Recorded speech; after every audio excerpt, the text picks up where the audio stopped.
Good morning. Let me say that yesterday was an absolutely remarkable day, as my fears were felt and allayed by spirit. I'm going to title today's talk, "The Sovereign Cosmic Contract is Immutable." And that's how my fears were allayed yesterday, as Spirit kept reminding me, don't judge by appearances. Regardless of what it may look like as things are playing out in 3 dimensions, understand that there's a higher purpose that is going on here. As Ian Lungold always said, time and place, we are on a schedule. The chess pieces are being moved all over the board, seemingly each of us in our free will. And yet there is a larger dimension, a higher purpose, a deeper meaning to everything that's going on. I was reminded not to get caught up in the accusations,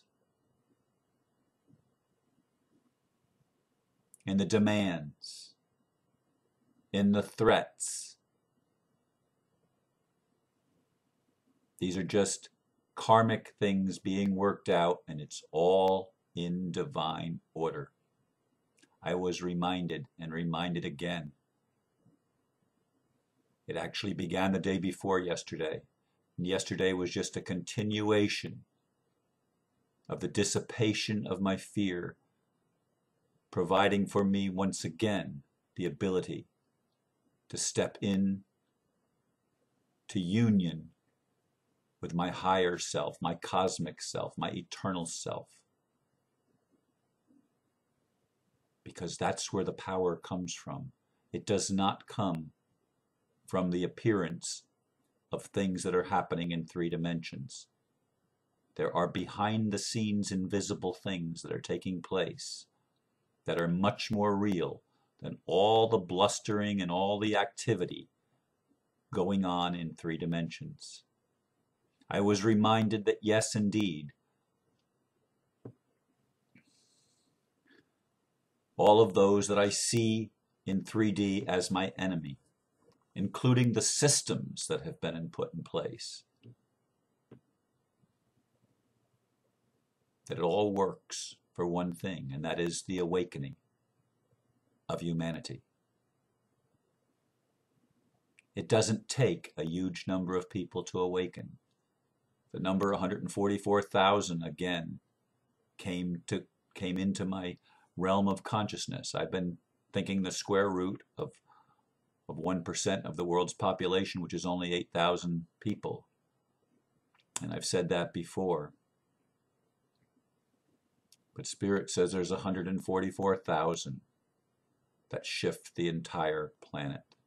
144,000 people. A mystical number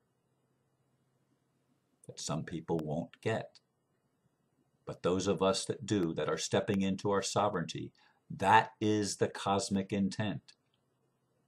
For those of us to become conscious of our divinity and to awaken and remember who we are. This is what it's all about. It's what it's been about all along for thousands of years.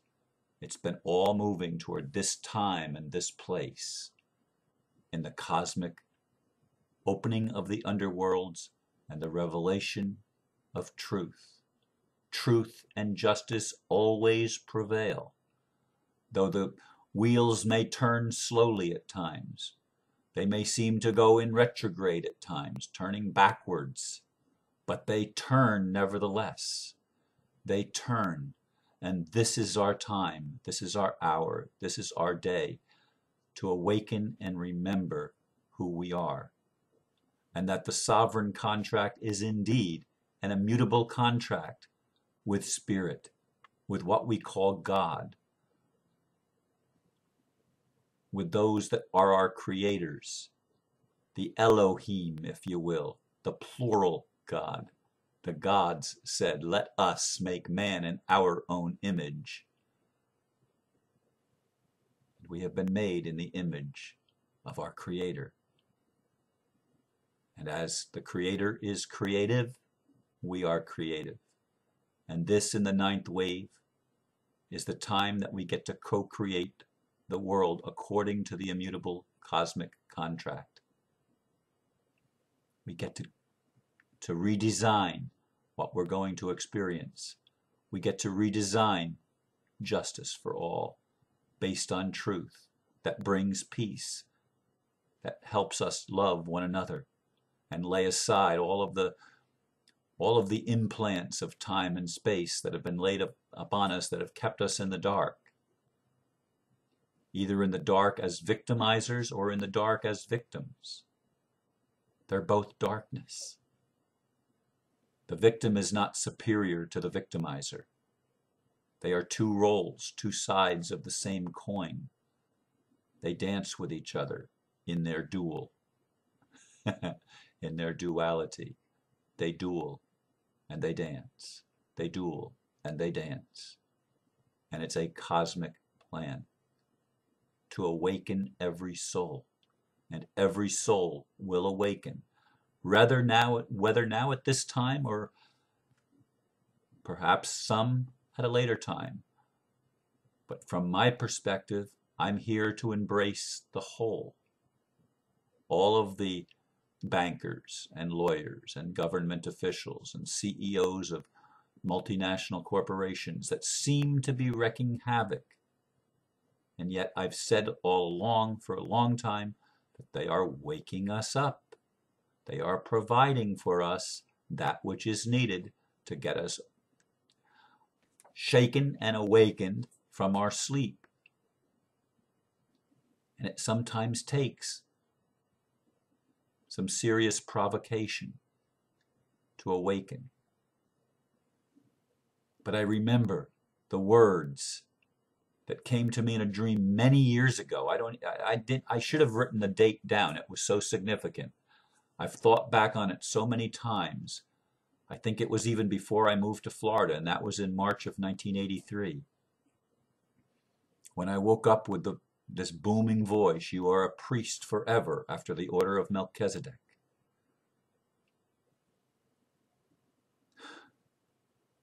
And boy, it's taken me a long time to get to the place where I stand in my sovereignty and I don't let the things around me shake me up. But when they do shake me up, as it did last Saturday in the events that transpired with the lawsuit being revitalized and rearing its head up in my life again, it shook me up. They were threatening my home. And I'm told they can't. They can threaten, but they can't fulfill what their intent is, because the intent of reaching sovereign power and sovereign realization is a higher intent, and the higher intent always surpasses and overrules lower intentions. Always. The higher vibration will entrain the lower vibration, and those that are in the lower vibration, I'm reminded again, don't fight them. Stand in your truth, yes. But remember, you're not fighting flesh and blood here. You're standing in sovereignty. And sovereignty is sovereignty because it encompasses the whole. Because it is based in love and not fear. Because it holds everything in the balance, in the quintessential essence of what life has always been about. This little dance we've been doing is redeeming the souls of every person on the planet. Every soul is being redeemed and given the opportunity to wake up and remember who we are. Tonight, in my normal Wednesday night meeting, the subject is going to be Ken Cousins, who is the chief jury foreman in California, in the California State Grand Jury. And he's going to be addressing the issue of the Republic, which is a beautiful address. I've posted it on my website for those of you that can't be here tonight. And some people that are going to be here tonight have already watched it. But in any case, it is a powerful thing. But I couldn't find stuff on Ken Cousins. Who the heck is Ken Cousins? And last night I found something. I found an article that he wrote actually back in 1999 and 2000. It's called The Holographic History and the End of a Great Cycle. And it was toward the end of the day yesterday that I had the opportunity to read this. It's a very long article. Yes, I will include the web address of that so that you can read it as well if you choose to. But in any case, he closes with this beautiful paragraph. And this again was written in 2000, in April the 9th, 2000. He says, our jobs now are simple. Envision, energize, ground into form and manifest that which we wish to behold, heaven on earth. Allow the gift of life and breath to return to your spirits as the gift of original innocence. And know that as we stand at the precipice of the ending, we are perched on the threshold of a new beginning as we return to ourselves and thereby come to know ourselves for the very first time.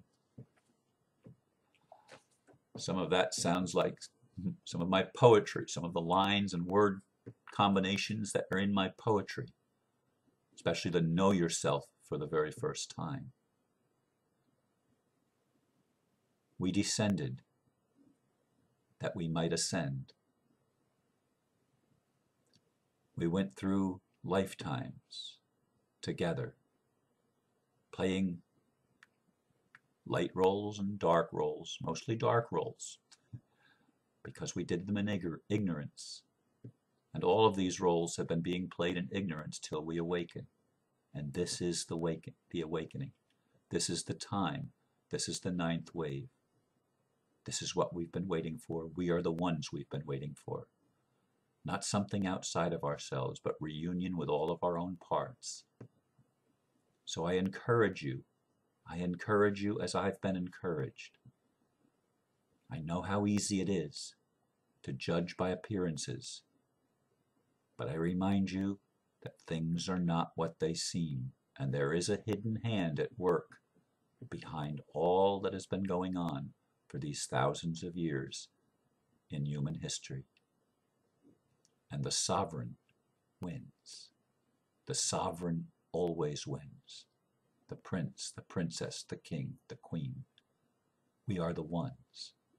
We are the ones that bring peace to earth and right the wrongs by truth and justice for all. Namaste. Bless you, bless you, bless you. And I do love you. Thank you for listening. Have a beautiful day.